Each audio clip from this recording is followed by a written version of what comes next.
Now, you wrote a superb piece for the New York Post about media and big tech bias and influence, you would have to say, during an election year. And one of the worst offenders is Apple News. That might come as a surprise to many people who've got Apple phones, but in January alone, Apple's top stories consisted of 620 stories from left-leaning and other news sources, zero from right-leaning sources. Just in case people watching this are wondering why Apple keeps trying to shove articles by The Guardian or ABC down their throats, Douglas.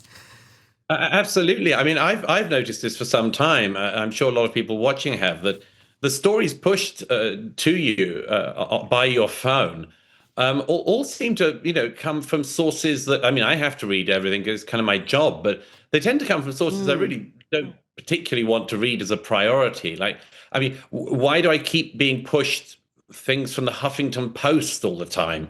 A left-wing blog that no one's really heard of for years.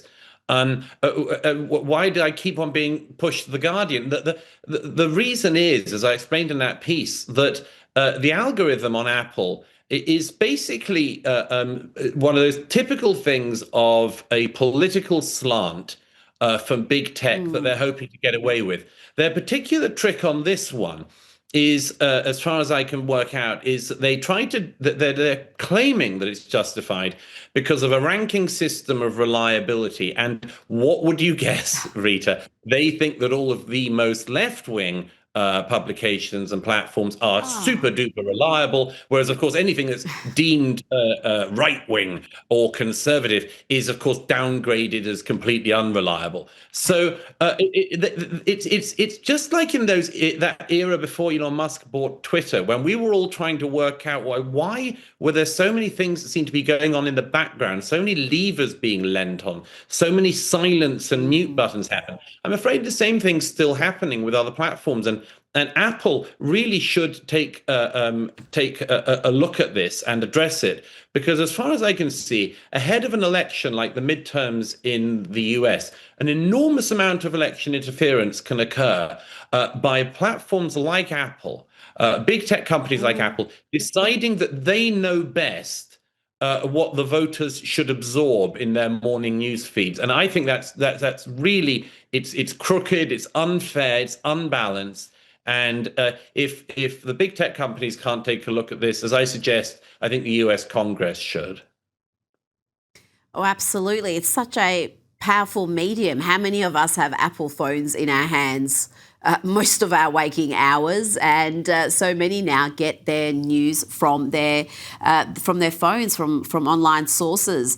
Now let's go to the UK and the fall of the man formerly known as Prince Andrew, arrested last week on suspicion of misconduct in public office, following revelations in the Epstein files. Douglas, police have been carrying out searches at properties tied to Andrew, and the latest development sees the British government pledge to release more files relating to his appointment as the UK's trade envoy in 2001.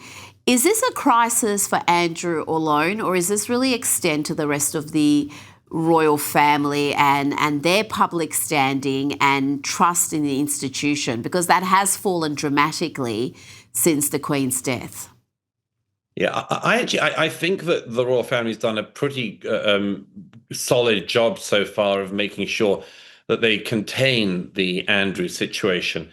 For a long time, it's been made clear that the family distanced themselves from him. The King's statement, by the way, I mean, rightly or wrongly, on the arrest of Prince Andrew, didn't refer to my brother. And it was a very cold statement. In some ways, I sort of think that's not so good. In some ways, a little bit of sort of human expression wouldn't have gotten amiss, I think, there. But of course, the King and the royal family are understandably terrified of any sort of contagion from the Andrew problem. I think it is going to stick with him, but isn't it? It is extraordinary, Rita, that this is the Epstein story, which is rolling on and on, is actually having the most profound effects really in the UK. where the Prince Andrew story, among others, is just. I mean, this is what Keir Starmer's government are trying to address. They're trying to address, why Prince Andrew was made a trade envoy years ago under a Labour government.